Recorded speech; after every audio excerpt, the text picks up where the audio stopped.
trading, day trading consists of opening a position and closing it on the same day. It requires a greater connection with the screen, that is, you have to pay more attention to the screen than a trader with a longer term. Scalping. The English word scalper means in Spanish, speculator. The latter, it is not only reserved for the scalper as a trading style, but as we saw previously, a trader is also a speculator.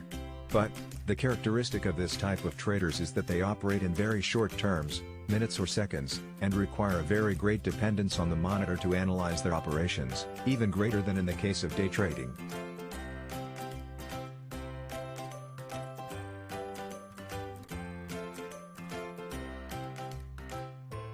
Swing trading. In this case, the periods that are usually taken into account for trading are usually within the framework of days or weeks. It is a somewhat more relaxed style where it is not necessary to be so aware of the screen all the time.